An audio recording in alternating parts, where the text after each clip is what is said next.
The Scream Kings are in no way responsible for any encounters with the paranormal, extraterrestrial abductions, eldritch insanity, hauntings, hexes, curses, demonic possessions, cryptozoological sightings, or any loss of sleep from listening to this podcast.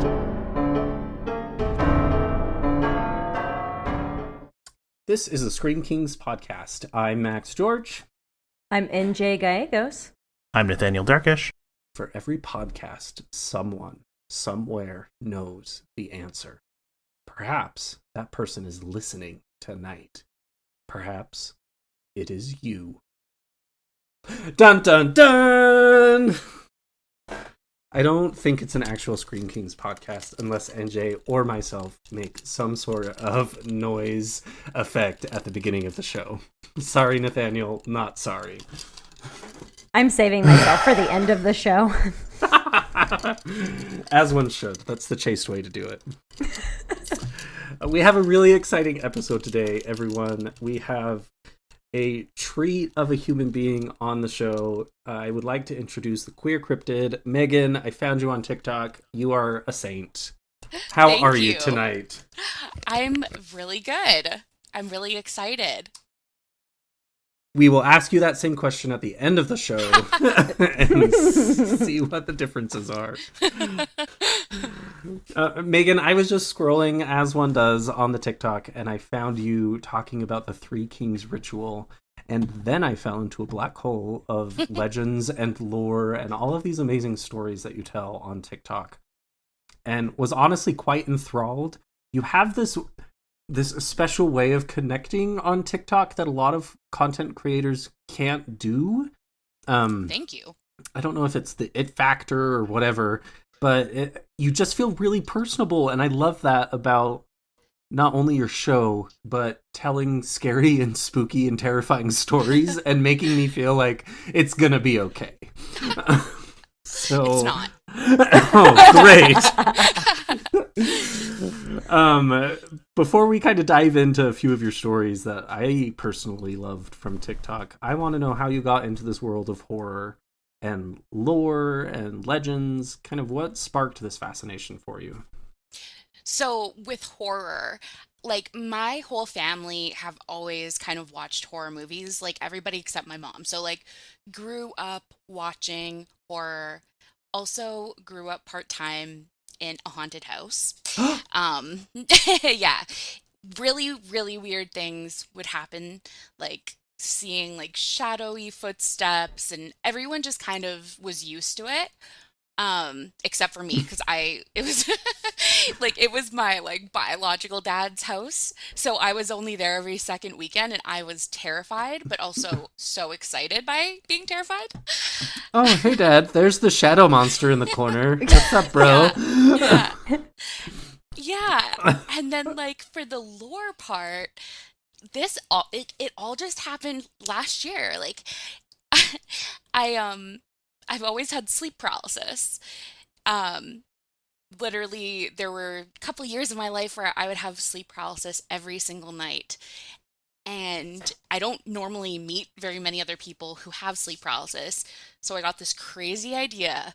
I'm going to post a TikTok about sleep paralysis.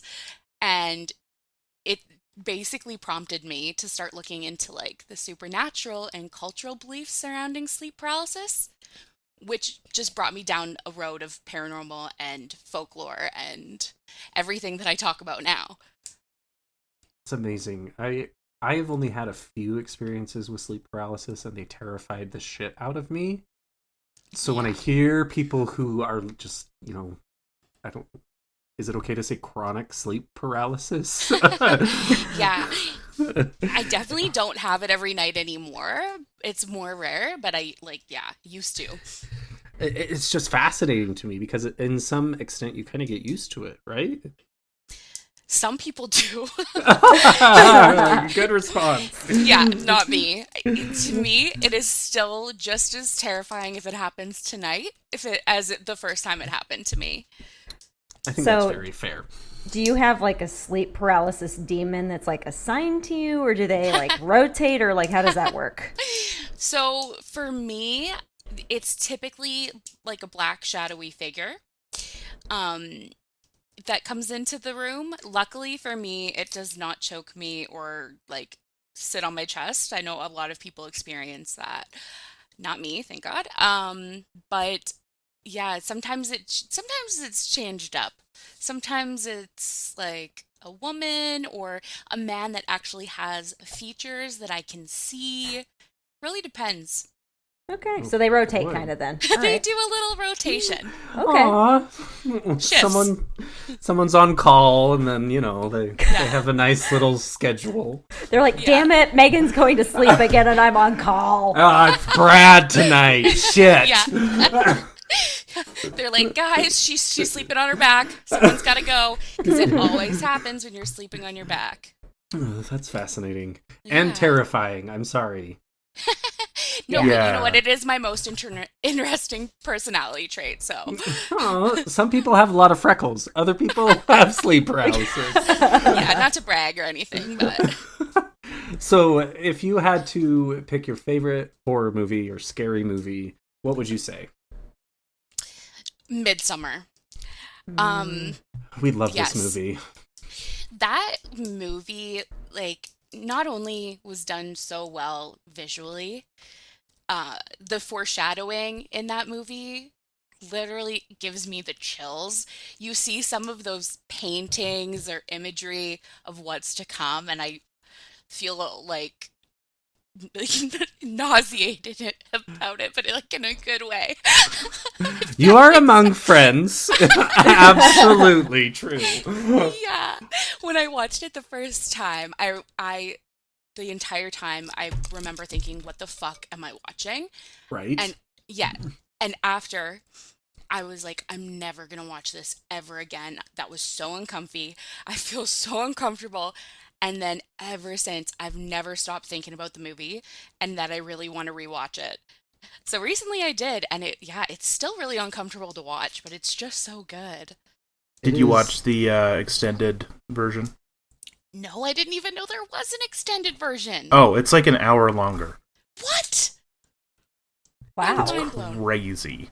Oh my God, I have to watch that. I can't wait to be uncomfortable for an extra hour. It's awesome. That is the dream of this podcast, is to make everyone more uncomfortable. It's working. No, I'm just kidding. Perfect. So would you say that this movie also scared you the most, or is there another film that kind of did that? I don't think this one scared me the most. I do definitely think I could join a cult, but not that one. Me too. We're Yeah. gonna be best friends. Yeah, if I am not the victim of a cult one day, I don't know if I'm going to be living my life right. But the movie that scared me the most was definitely The Exorcist, like the original Exorcist. That's a good Never- choice. Yeah. That's a good one. I rewatched that before the new one came out, and it holds up so well. That movie still just has an energy to it that no other movie really carries. Exactly. Like, there's no other movie, especially from that time period, like, you can watch today and still scares you the way that The Exorcist does. So, if I can ask, did you like grow up in any certain religion or anything? Because I grew up Catholic, and then that's partially why I think The Exorcist scared the crap out of me too. Oh yeah, we're twinning. We're twinning, girl. Catholic. Grew up Catholic.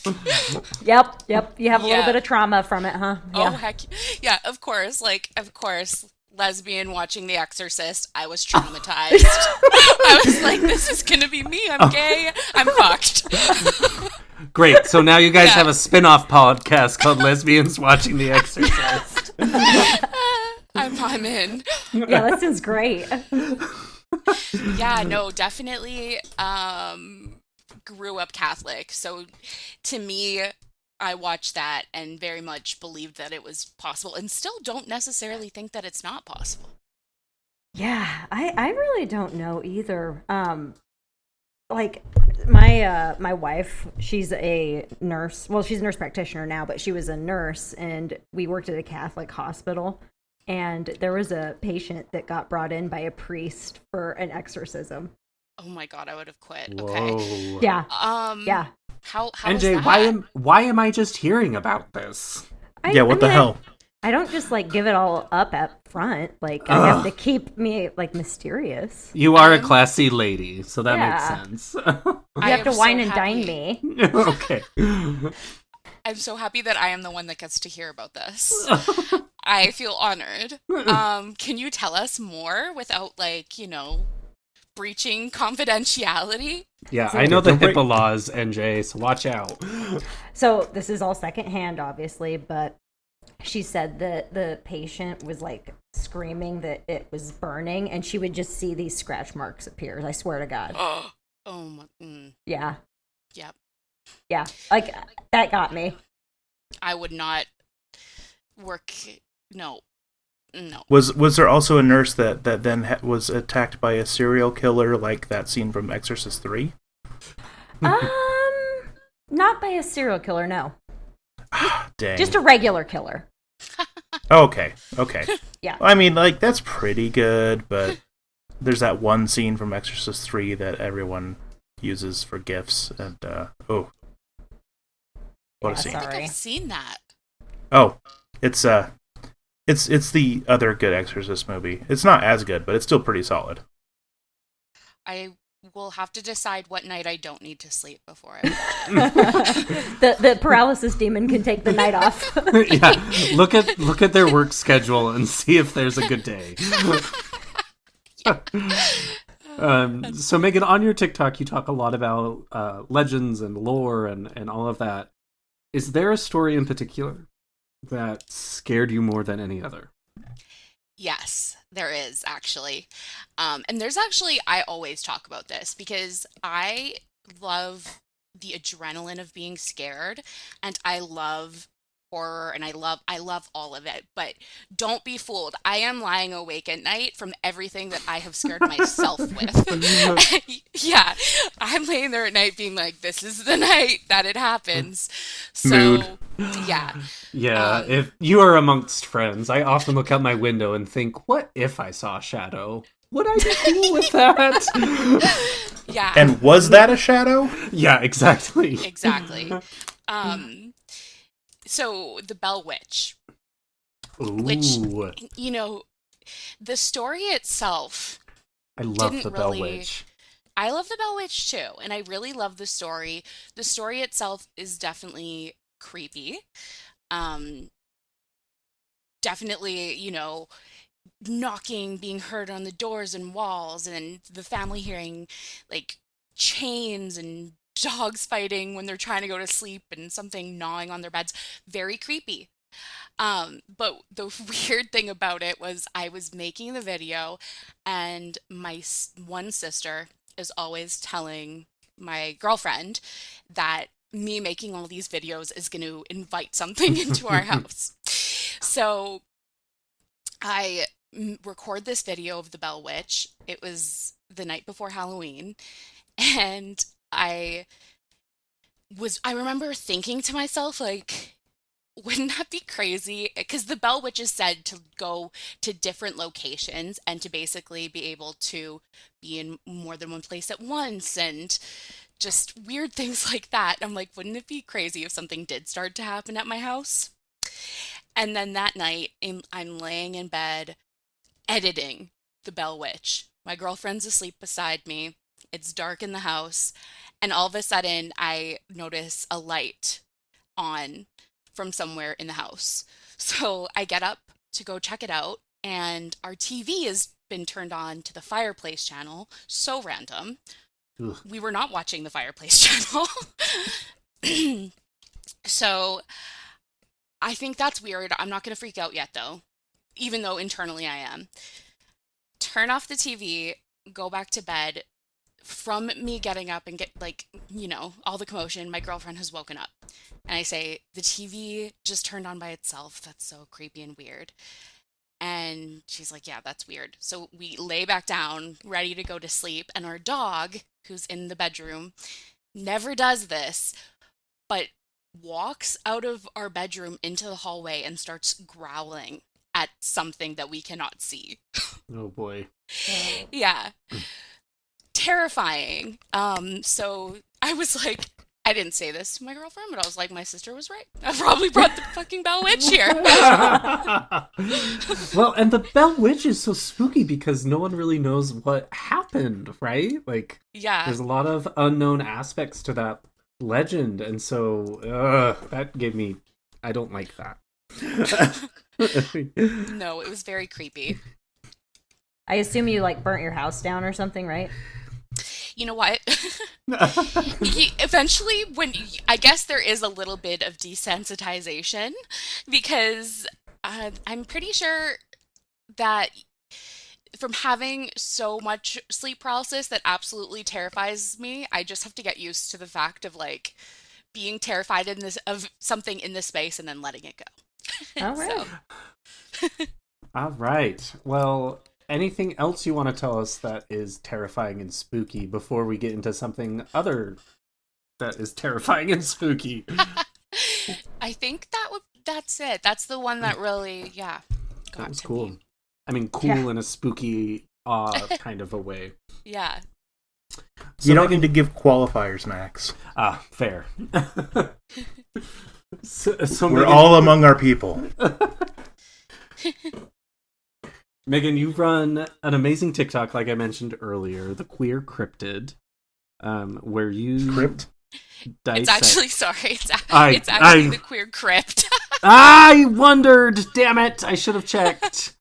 Nathaniel, edit this out. Oh, fucking I'm going to hell. repeat it 3 times in the edit. Before we even started, I thought, Max, you should look just to be safe. You should look just to be safe. And instead, I took a shot of rum, and here we are. It's okay. All right. So let's start again. Megan, you run a pretty popular TikTok page called TheQueerCrypt. Tell us kind of the inspiration behind that, and do you want to maybe dive into a few of your favorite stories that you've told, or some of the more popular ones on your page? Yeah.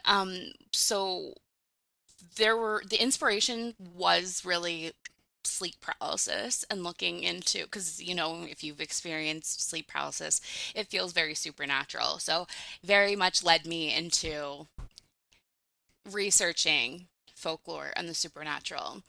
And I guess one of the other stories that did keep me awake at night was reading about the Three Kings ritual, for sure. So that is definitely probably the biggest one that people really seem to like. I was really drawn to it. I have been desensitized as well, as I think all of us have. And when I listened to your TikTok about it, and then I did my own little research into what it was and kind of the ritual itself, it was one of those things too that kind of kept me up at night. And I found myself thinking about it throughout the day. Yeah. And I'm kind of a skeptic. I'm this weird hybrid of skeptic but also believe in certain things. And this story in particular just really kind of got under my skin in a weird way. And I don't know what it is about it, right? Yeah. It's very Bloody Mary to some extent. Bloody Mary, but meets maybe occult Satanism? I don't know. Tell us more about it so NJ and Nathaniel can give their 2 cents. Yeah, okay. So it's actually funny because my friend and I had watched The Haunting of Hill House together years ago. And after we had watched that, she had actually started looking up a bunch of paranormal stuff. She found the Three Kings ritual, told me about reading about them, and I was like, I'm never gonna read that. That sounds just too creepy. So I forgot about it. And then years later, here I am on TikTok, and now I'm right back into not sleeping at night. I love it. I love it again. So I'm like, what was that ritual that you had looked up? And I scoured the internet to find it by searching chairs and mirrors and ritual and candles at night. Eventually found it. And so basically what it is, it's called the Three Kings ritual. And people play it or do this ritual to see the shadow side. Um, the shadow side being, I'm also a skeptic. But I do like I want to believe in things. And I do think that there's something. I just think like I don't understand it. So the shadow side is something we brush up against all the time. When you see something out of the corner of your eye, but you convince yourself that you didn't. When your TV turns on to the fireplace channel in the middle of the night and you pretend that it was some kind of technical difficulty. Whoa! Maybe that was the shadow side. So the whole point is you go at night, you set up this room, you have an open, I don't know if I should get into all of the details because it is pretty long, the instructions, but essentially you wake up in the middle of the night, you go sit in this chair, and you've got two chairs beside you that have mirrors that you can kind of see in your peripheral. And you're in this dark room with a candle lit, and that's your only source of light. And you stay there from, I think you get up at 3:30 and you stay there until 4:34 in the morning. And there's just a lot of very paranormal stories of people doing this ritual and really strange, alarming, terrifying things that happen while they do the ritual. So that's what the Three Kings ritual is. Yeah, and I think it is important to kind of note as well that it's very methodical in its approach. Like, you have to have chairs placed, and you have to wake up at a certain time, and you have to have this, you have to have that. Like, it is a ritual, right? Exactly. And the physicality of that, I think, gives it something different than just standing in front of a mirror and saying something 3 times. Yeah. I think that even though I am a skeptic, I've had a lot of people, say like, well, this is just a creepypasta. And I'm like, well, maybe it is. But if perform, someone's got to make up a ritual. It doesn't just appear out of nowhere. If you go and you do something and you're setting an intention for something to be invited in, like maybe something will come. Well, and as a skeptic, like, everything comes from something. You can relate this to any other form of, occult or Gnostic ritual that exists out there. And we can talk about tulpas later on, but I am a big, as Nathaniel put it, I'm horny for tulpas. I said what I said. That's another t-shirt idea right there. Horny for tulpas. If a group of people believe in something with such fervor, there's scientific evidence that they start to perceive and their biology starts to kind of understand things in a different way. So who's to say? That is, again, me as a skeptic. NJ, Nathaniel, what do you think about the Three Kings? You want to try it out? It will be a fun Saturday night I mean, party. there's 3 Scream Kings, so it makes sense. But no, I don't fuck with that shit. I mean, Okay, but NJ, I want to poke you a little there. Like, you are an ER doc, right? You have this amazing medical background. Why Right. do you not fuck with that shit? Tell us. I mean, you're just messing with things that you don't need to. You don't need to open that door between realities. Just keep it shut and shut the fuck up and sit down and watch The Real Housewives of Beverly Hills. Like, you don't need to be going and doing the Three Kings ritual. And that's the tea. Yeah. I love it. Yeah, I of a similar vein, though I'm not going to recommend Real Housewives because How dare Because you? you're our token straight. yes, exactly. You're right. Vanderpump Rules is way better. Oh my God, Megan, we are going to have the best time. Vanderpump. Wine night with Vanderpump, girls. Yeah, Yes. please. Okay. Anyway, I agree basically that one, yeah, like it's potentially inviting or encouraging some sort of negative energy, and I do have, the religious reasons to also maybe be less than welcoming of performing that particular ritual. But yeah, like I think that this especially has more ritualistic elements than a lot of the games, right? Like, it does give Bloody Mary vibes, like Max said, but it is more deliberate, and I think because of that, it does have more potential to actually do something. Yeah. And I mean, I will say too, realistically, I am a healthy skeptic. I don't just hear things and believe them. I know that if you are waking up at 3:30 in the morning, you're sleep deprived, maybe you're nervous, you've Yeah, you're a lot got more suggestible.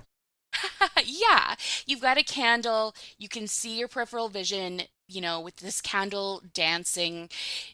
I know that if you look at yourself in a mirror for a long time, you're supposed to start hallucinating. So I can definitely see how being put in this situation could put you under maybe like psychological distress or Self-hypnosis or... yeah, for sure. Yeah. And again, I don't want to hit the Tulpa thing too hard, but if you go into something like this thinking that it's real and then expecting something to be real, and then you set yourself up for shadows and candlelight and all of these very specific methods to induce something spooky, your brain is going to latch onto that and kind of force yourself to see something that maybe isn't really there.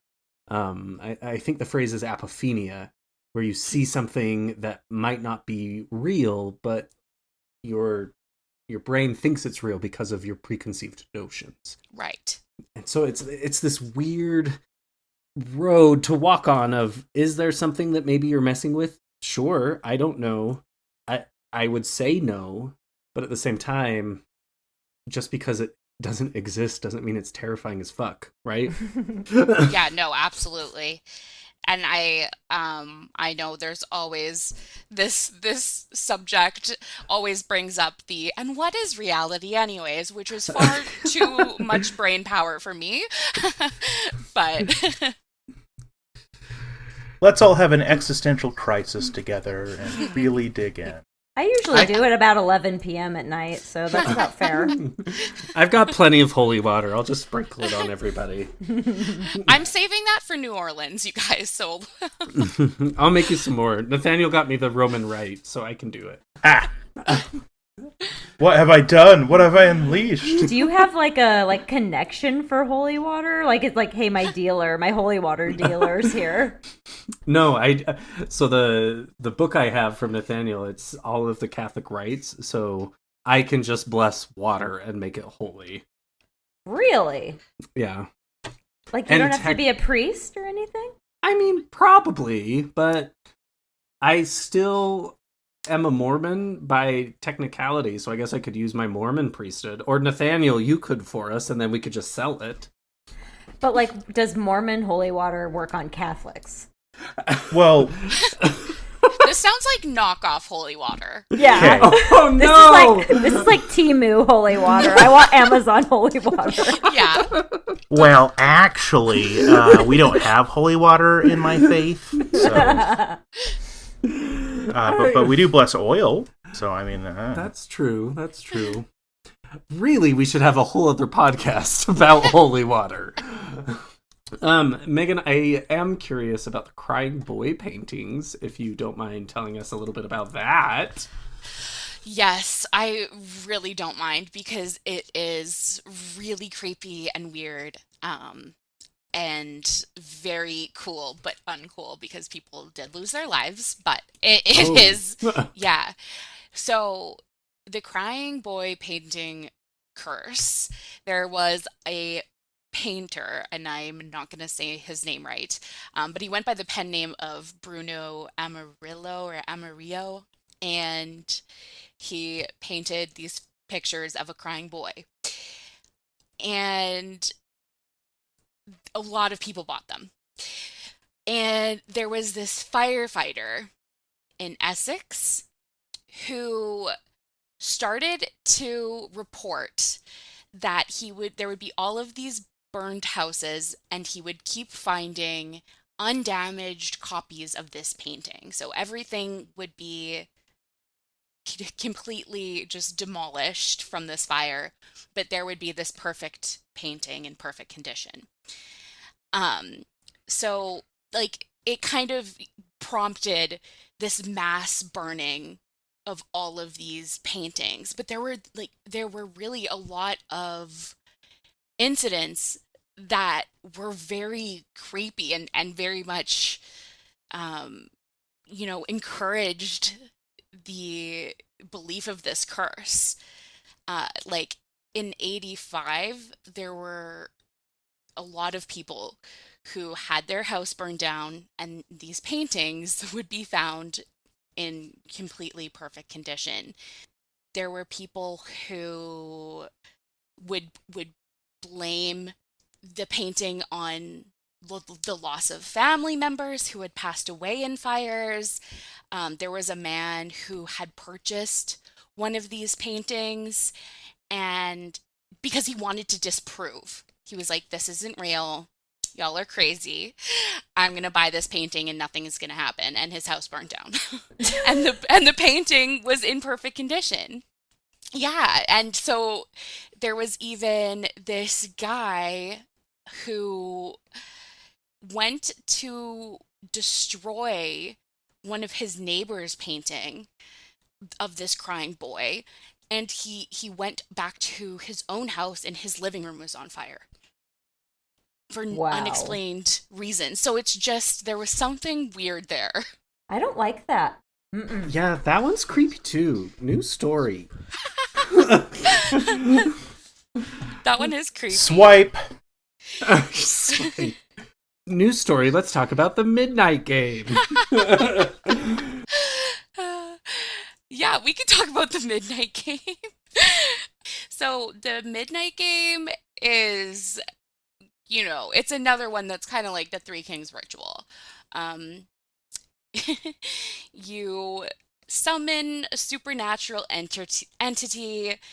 His name is the Midnight Man. I'm pretty sure they even made a movie. I've never seen it though. It's so bad. Don't watch it. Is it? Okay, good to know. It's bad. That's a great name, though, to be fair. Yeah, Midnight Man? I love that. But yeah, I guess you write down your name on a piece of paper, stick your finger and drop a little bit of blood on the paper. We do not suggest doing this at home. Place it in front of your door, knock 22 times. Your last knock has to land on at midnight. Open the door, and the Midnight Man's supposed to come in. And then you basically, this is why I would never do this. Apart from the fact that I would never do any of these, for this one, you have to walk around your house from midnight until 3:33 in the morning, and I'm way too fucking lazy for that. And just go to bed. Yeah. Like, I am in my 30s now. We don't stay up past a certain hour. Right. Yeah. But you walk around with your candle lit, and if your candle goes out, you have to relight it within 10 seconds. There's all of these, like, if it gets cold, it might mean the Midnight Man's near you. And you really have to basically just stay away from the Midnight Man.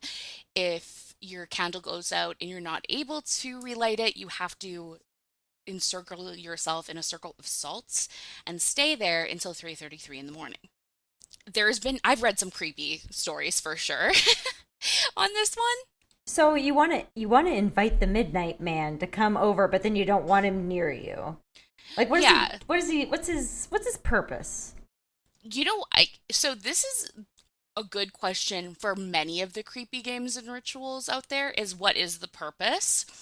And I think the purpose for a lot of people, because I would never do this because I'm like a wimp and I don't want to invite things into my home that are supernatural and creepy, but I think a lot of people do it because they want to prove to themselves either that it's not real or that it is real. Yeesh. Well, and again, so I'm a healthy skeptic. However, if you're playing a game that includes blood magic, which is notoriously known for being like the apex spooky form of magic, and then inviting something into your house, but keeping it at bay at the same time. I have enough demonic grimoires in my basement that I know that's not cool.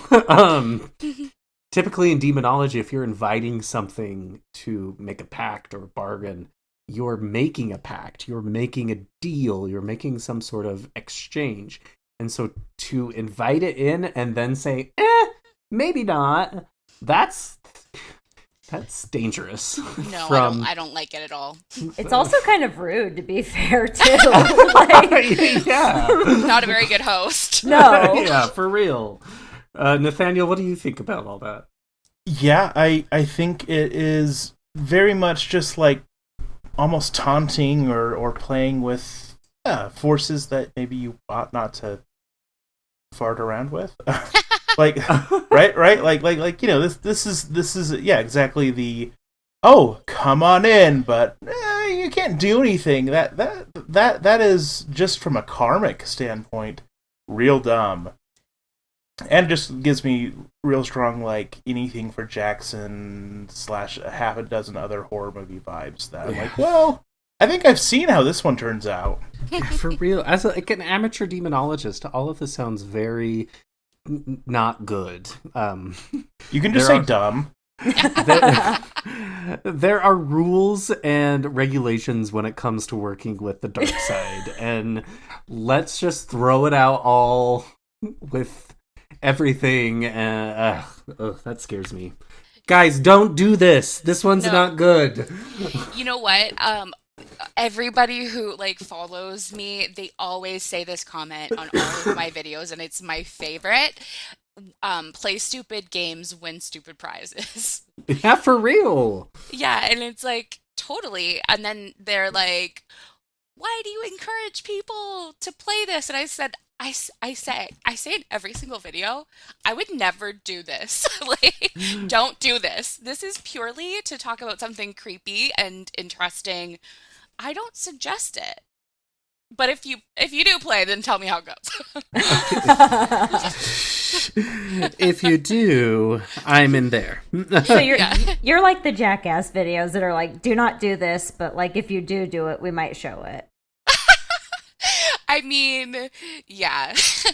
but you know, they do a lot of crazy stuff themselves in Jackass, and I will not do these. I have also a lot of people saying like, you should do this and record yourself. No. Oh no. No. Oof. Yeah. Let's not do that. Unless I'm there, and I'll bring my tote of things to protect us. So yeah. Again, don't invite stuff, Max, and then try to hide behind your tote of protection. We just got into this. Hey, I'm fine. I'll be okay. No, but for we would never do this. Sorry, not sorry. All right, Megan. Any other fun stories you want to tell, or we prepared a few of our own? What are you feeling right now? Yeah, for sure. I would love to hear the ones you guys have. I really would. NJ, I have been dying to hear about Snippy. So, will you start us off? Absolutely. So, for those who don't know, I was born in southern Colorado in the San Luis Valley. It's about 4 hours southwest of Denver. And it's not the Colorado you would expect, where it's like nice, like not palm trees, Jesus Christ. Pine trees. Those are the ones. It's more like deserty, you know, kind of like New Mexico. But essentially, this area is a hotbed of, you know, alien activity, UFO activity, whatever you'd like to call it. And if you'd like to hear a little bit more about that, you should definitely read Christopher O'Brien's The Mysterious Valley, which I picked up in middle school and read, and it changed my life, essentially. So, Snippy occurred on September 7th, 1967. A Appaloosa horse, if you guys don't know what an Appaloosa is, it's an adorable little horse with little spots on its butt. named Lady didn't return to the Harry King ranch where she was stabled. And then, 2 days go by and her owners are like, where the fuck's Lady? So they go and take a look for her and they find her corpse. And whenever they found her, she was missing like all of the tissues, essentially from her shoulders to the tip of her nose. And the exposed bones were like bleached white, like they'd been out there for like years in the sun.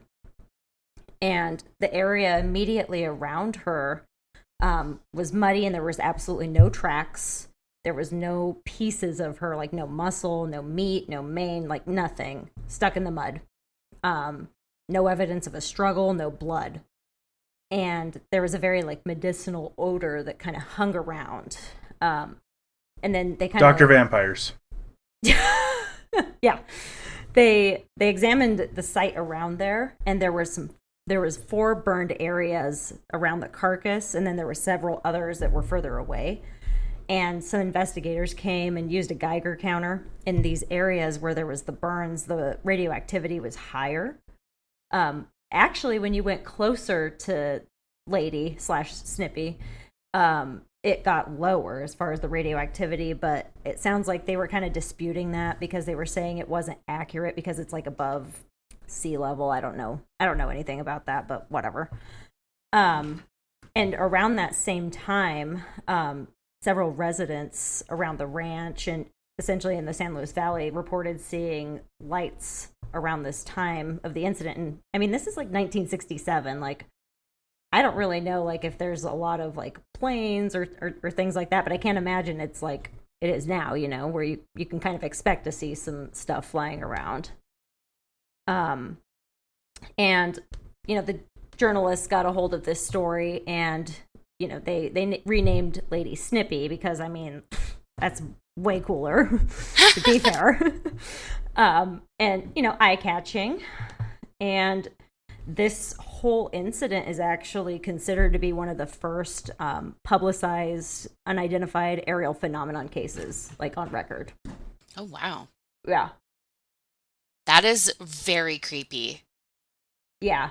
And so the reason that like I wholeheartedly believe in this is I grew up on a cattle ranch, and one afternoon, one of the cows didn't come back, so I went with my grandpa, and we actually found her, and like she was mutilated. It was like her eyes, her tongue, like her butt area, her udders, they were like all cut out, but it was like What? Yeah, and no blood, and it wasn't like like you do like cautery or like things like that in the OR. It wasn't like that. It was just like so precise and clean. Ugh. No flies were near it. Like they wouldn't land on a carcass, which it's like, that's the first thing they do. Yeah. The dogs wouldn't go near it. Like it was very, very creepy. I don't like that. That Yeah. is terrifying. How old were you? Oh, probably like 8. You must have been traumatized. Not as much as I probably should have been, to be fair. Like She does host a horror podcast. True. Now I know why. Yeah, right. But I mean that in itself, you can't explain that, So it makes me believe that there is certainly something else, Absolutely. So young NJ went home and bought the I Want to Believe poster from X-Files immediately and hung it on her wall. Well, yeah. Have you seen Scully? Duh, I bought that poster. Duh. Duh.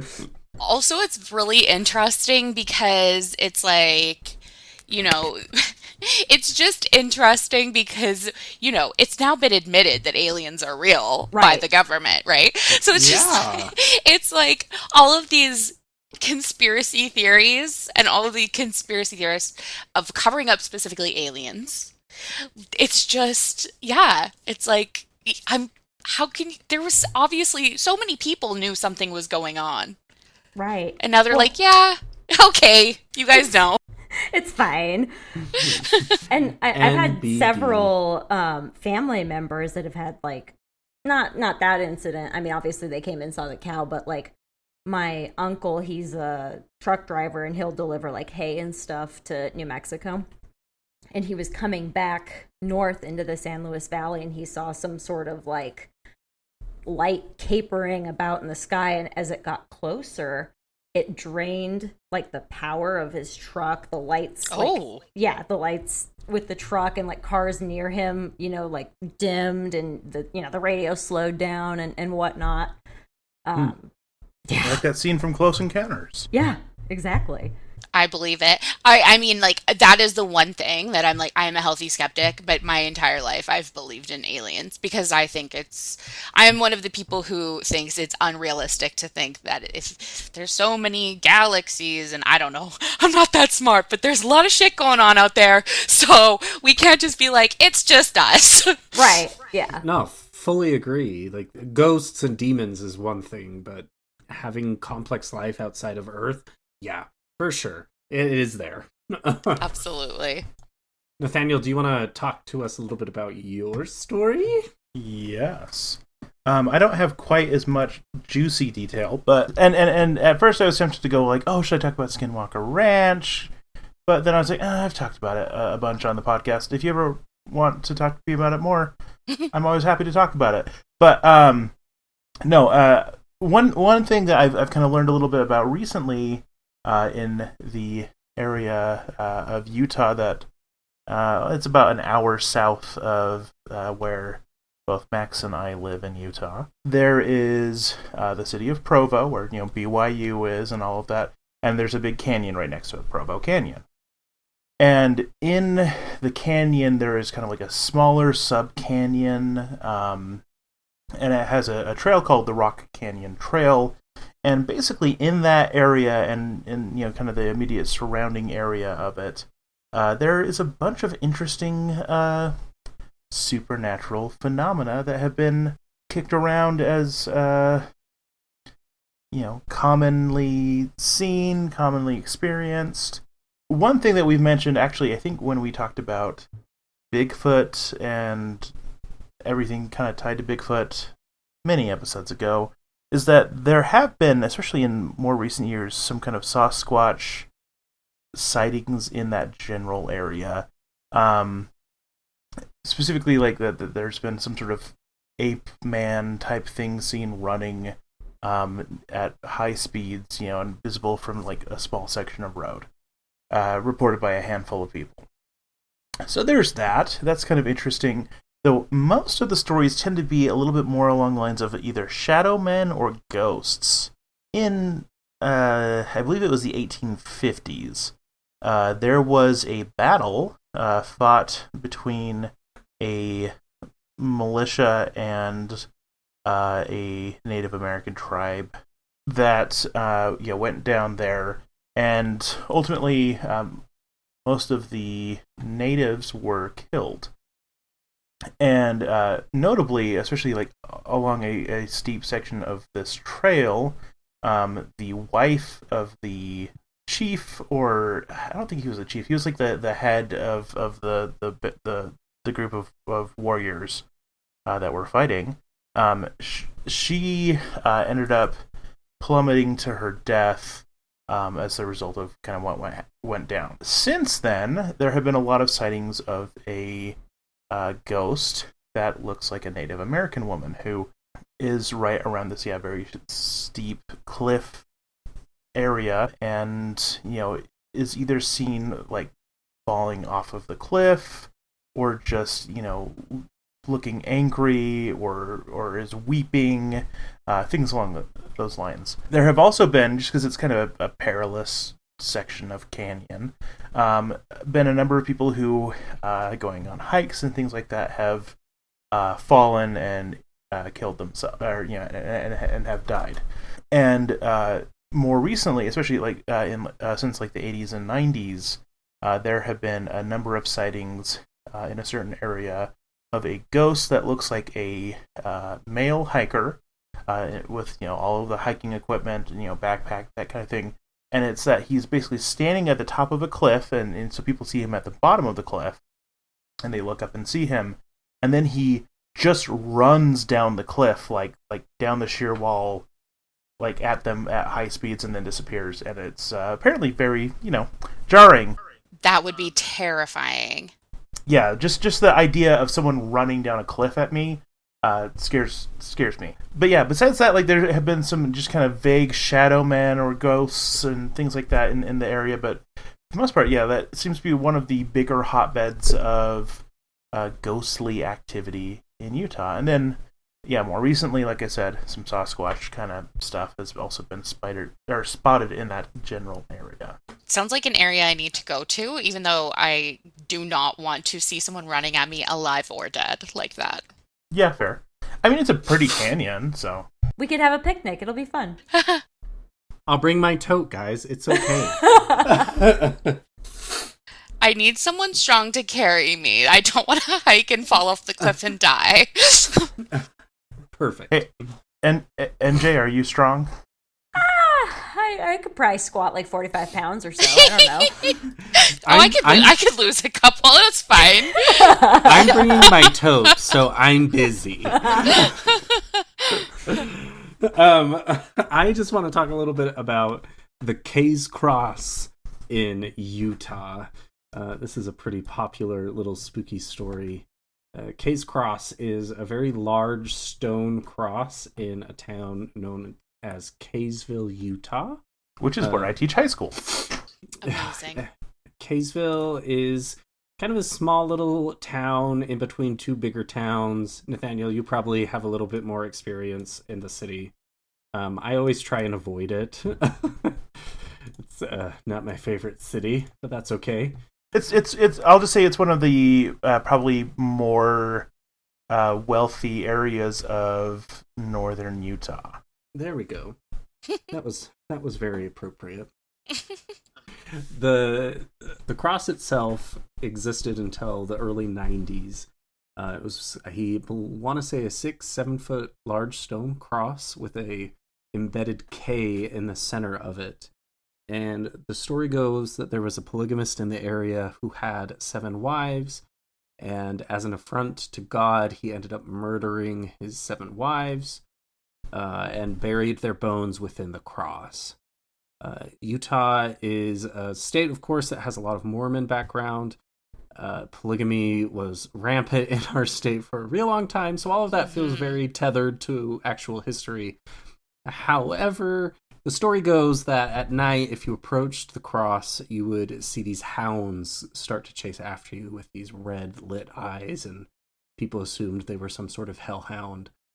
If you went at midnight and circled the cross 3 times in a row, it would start to glow, and if you touched it, it would burn your skin. A lot of people said it was a hotbed for satanic worship, of course. Graffiti was all over the cross. The cross section of the cross itself, people would say, looked very similar to a coffin, and so that, of course, led people to assume that people were buried inside it, which just led to more of the spookiness to it all.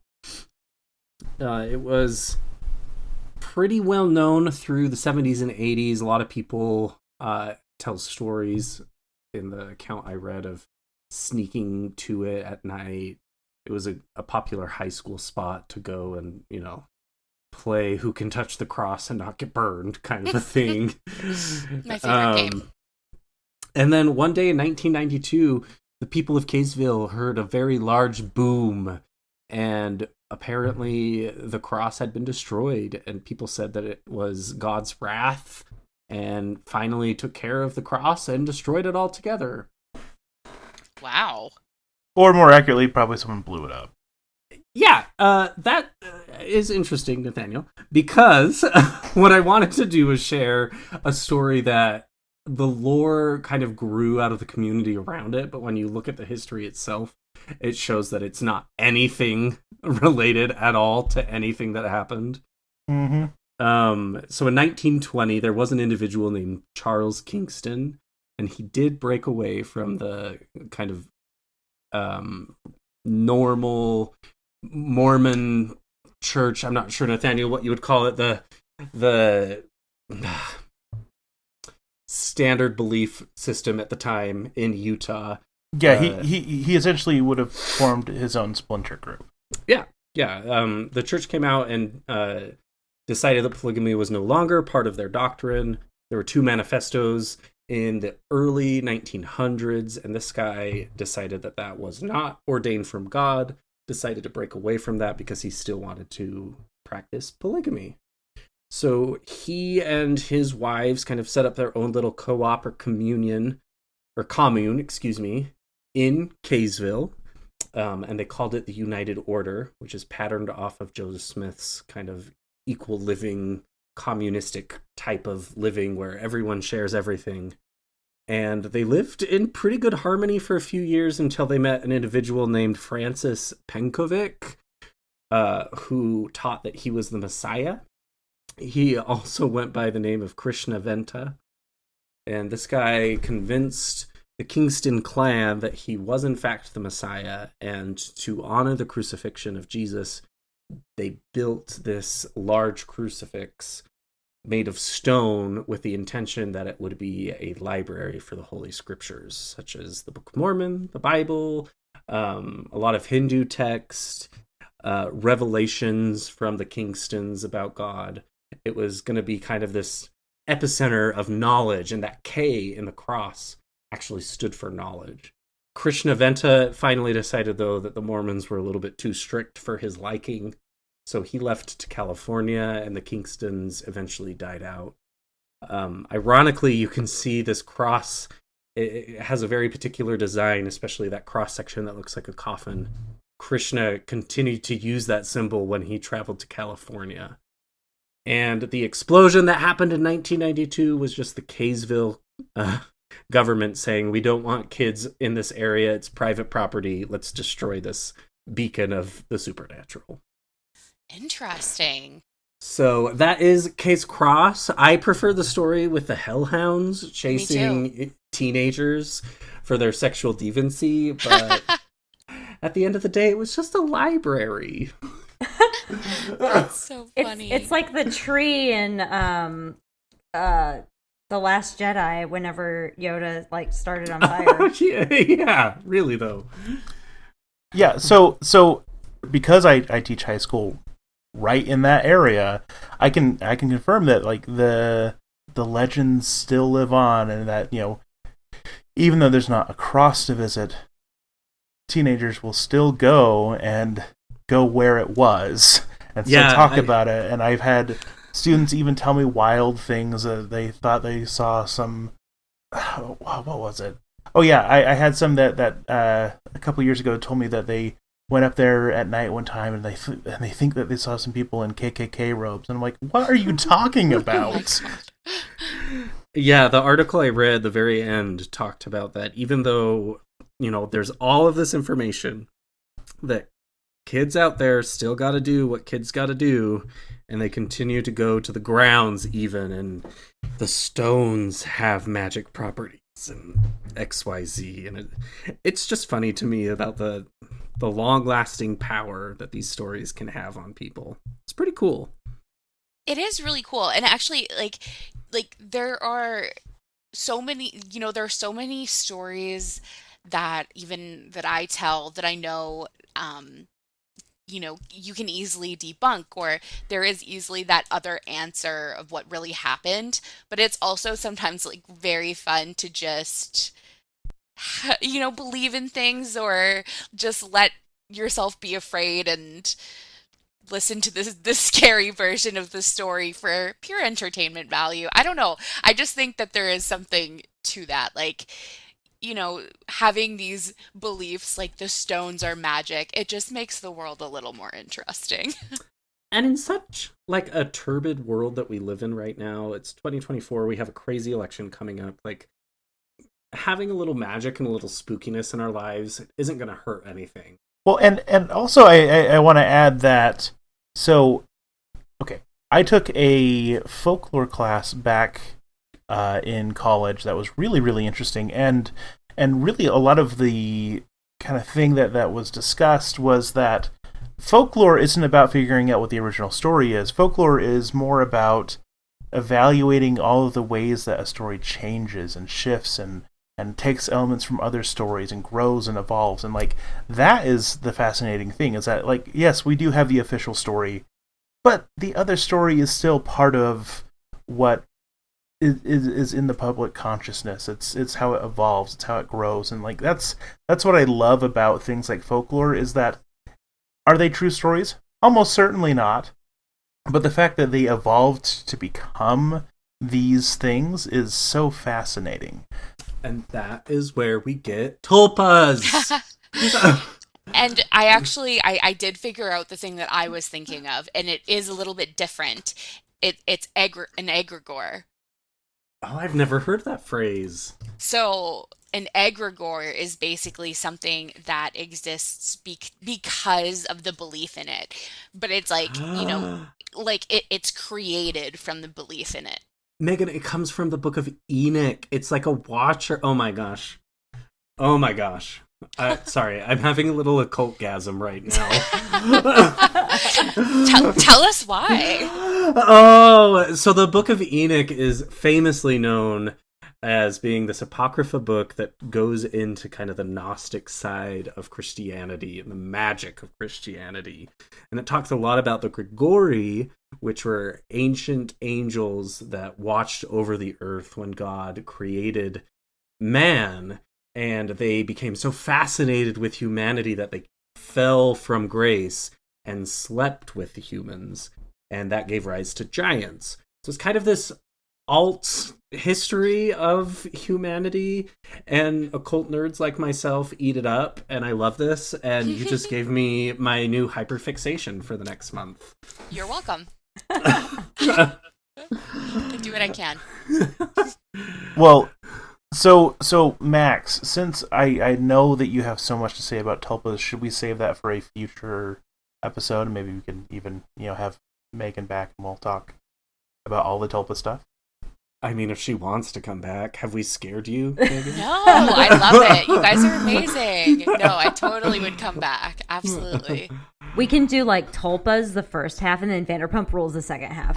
Oh, perfect. I think they work perfectly together. They do. They are the same thing. Let's be honest. Basically, they're both a little scary. This is what an aneurysm feels like.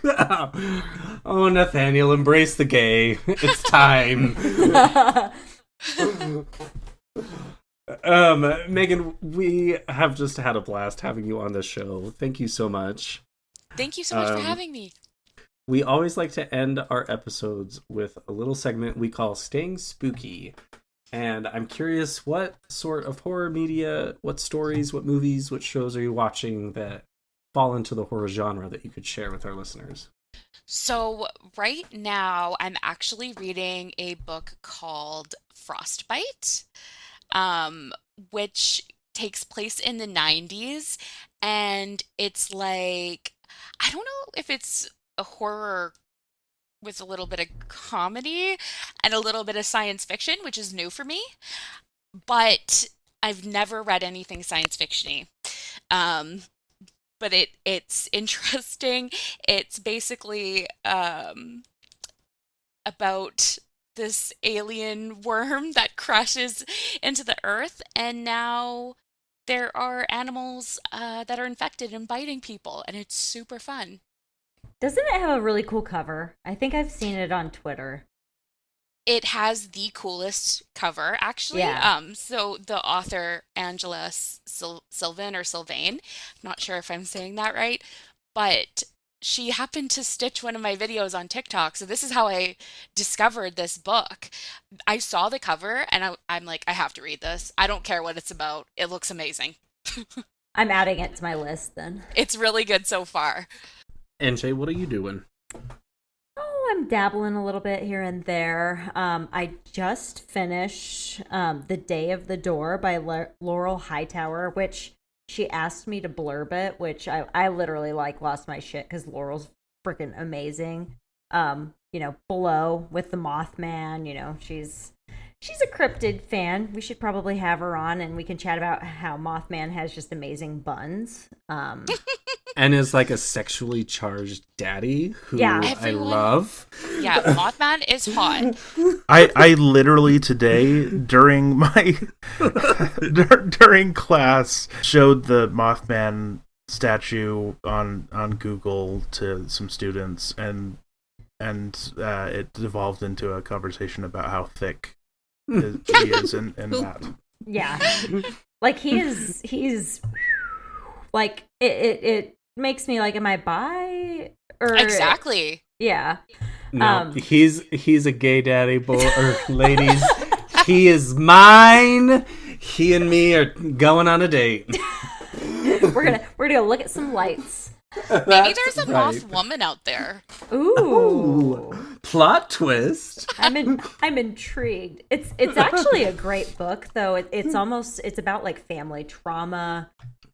This family, they have a narcissistic mother who, they lived in this house, and she's saying it was haunted, and they're not sure if it was, and it's almost like was it, or is it like a manifestation of like strong emotion and whatnot. Great book. And then you need to read this, Megan, right now. Scissor Sisters, curated. You see where I'm going with this? Yeah, I do. Yeah, it is so sapphic, and like there's one story where there's like a plant woman where she's an orchid, and I was like, am I like, do I want to bang a plant? I'm confused.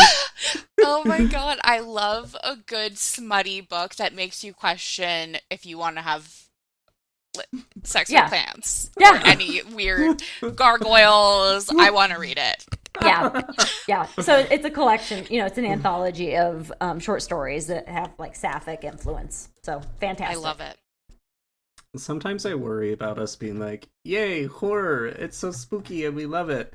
Today I'm worried about plants. Let's not fuck them. Don't tell me what to do. Okay, you're not my dad. You'd be surprised at how many people will relate to this. Oh, that's fair. Oh, Nathaniel? of all I'm just going to say real quick, of all people, shouldn't you know to maybe not do that from ER experience? I know NJ? I know what not to do, because I have seen what people do, and I'm like, I'm going to modify this. I'm going to tie a string to this. I'm going to do this, You learn from mistakes. That's right. Don't tell NJ what she can and can't fuck. Oh my god. Nathaniel, quick, save us. What are you doing? Well, two things. So, one, you get to hear my rant about Godzilla Minus One. Godzilla Minus One is a transcendent experience, and I basically have not shut up about it since I've seen it like 2 months ago. Did you cry? Do you want to fuck Godzilla? No comment. To be fair, I think your phrase of Godzilla Minus One is the most transcendent thing is the most straight thing that you've ever said, ever. Okay, that's true. No, Godzilla Minus One, it hits you right in the emotions. I did cry. I did. And That's brave. I like that. Thank you. No, seriously. So Godzilla Minus One is basically the newest Japanese Godzilla movie. It is kind of rebooting that whole universe, and is a Godzilla movie set right after World War II. Yes, it's Godzilla mayhem, fun times, but it's really a movie about like how World War II destroyed the psyche of the Japanese people, and that like losing the war and having, especially like at the tail end of the war, have their government tell them basically kill yourselves to win the fight, be willing to die, be a kamikaze pilot, fight to the death, it doesn't matter, fight until every single one of you is dead. How that then impacts the people who are still alive, and so it's a movie about that, and on top of all of that terribleness that they have just gone through and are continuing to go through, Godzilla shows up. And it's just it's so good. Like, one of my favorite movies, like certainly my favorite kaiju movie, one of my favorite movies of the last decade. Highly, highly recommend. In a totally different direction, I also just listened to a audio book, audio drama that Audible put out by Adam Caesar, who I think most recently is kind of known for his Clown in the Cornfield book series. But this was a really tight kind of horror thriller about an influencer who does some really interesting and messed up stuff, and kind of like how he tries to maybe influence for great evil in the world. But it's really fun. It's a really fun, tense, quick story. Highly recommend if you have Audible. It's free if you have Audible. To check it out. Adam Caesar's a good writer, and it's well done. I will check that out. What was that called? Influencer. Okay, I do have Audible, so Yeah, it's one of their free if you have the service things, and really enjoyed it. All right. Hey Max, how are you staying spooky? Oh my gosh, guys, I could just go on and on and on and on about Has Been Hotel. If you are on TikTok, I'm sure you've seen a few clips of the music that is in the show. It was a kind of a Patreon YouTube special that came out in 2019, and then A24 got a hold of it, and it is now streamable on Amazon Prime. It is a cartoon musical. Don't let that scare you, because it is in the same vein as any other vulgar adult cartoon that you can find. The story is the daughter of Lucifer and Lilith decides to set up a hotel to help the souls of the damned redeem themselves and get back to heaven. And it is my favorite thing so far of 2024. I have listened to the soundtrack nonstop, and the cast is incredibly packed. You have Tony Award winners, the singer Alex Brightman. He played Beetlejuice on Broadway. He is in it. He plays Adam. You have Jeremy Jordan, who won a Tony for his portrayal in The Newsies. He plays Lucifer. You have the main actress from the Mean Girls musical, plays Charlie Morningstar, the daughter of Lucifer. You have the guy who was Dr. Facilier in Princess and the Frog. You have so many characters. Darren Criss even makes an appearance. It's wacky, it's bizarre, it's hysterical, it's made me cry multiple times.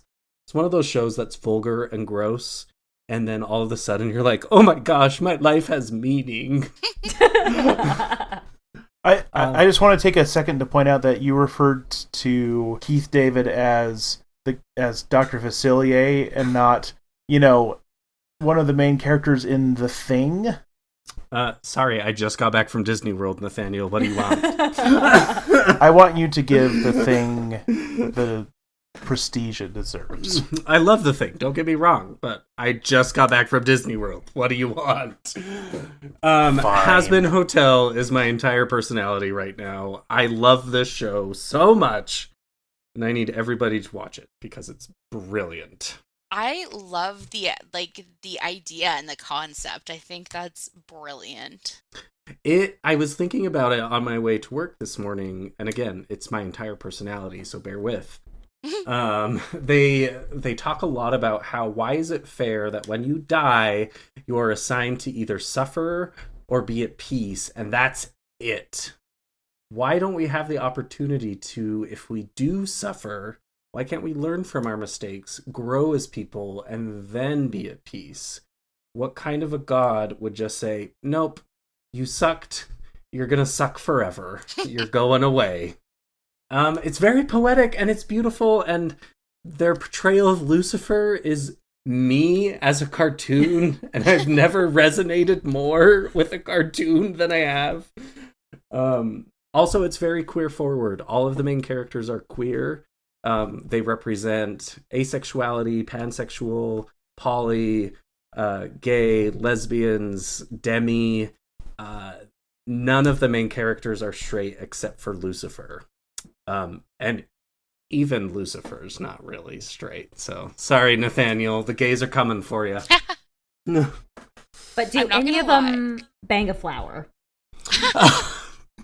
They don't, but other things happen. Don't you worry. Oh my. Let's I'm just not gonna say, lie, I don't normally fuck with musicals, but I will fuck with this one. you will not be disappointed because just go watch it. It's amazing. All right. On that note, musicals are great. Don't listen to Megan. Megan, please tell our listeners where they can find you. You are all over the place and you have so many cool things in the works. How can we find you?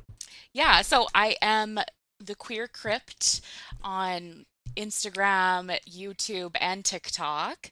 And then I am also starting a new paranormal investigative episodic type show on YouTube, but will also be on TikTok and Instagram as The Curious Crypt Official. And you might also want to check out New Blood Universe. It's a paranormal production company that I do a lot of work with. Ooh. Yeah. Awesome. Well, thank you so much again for being on the show. Apparently, we've got to have you back to talk about tulpas. We do. I love that. And the egregore. Yes. Is that how you say it? Have I been saying it wrong? I don't know. Who really knows? True. Right, everyone. Thanks for listening. Please go check out Megan and all that she does. And stay spooky. Stay spooky. Stay spooky. Stay spooky.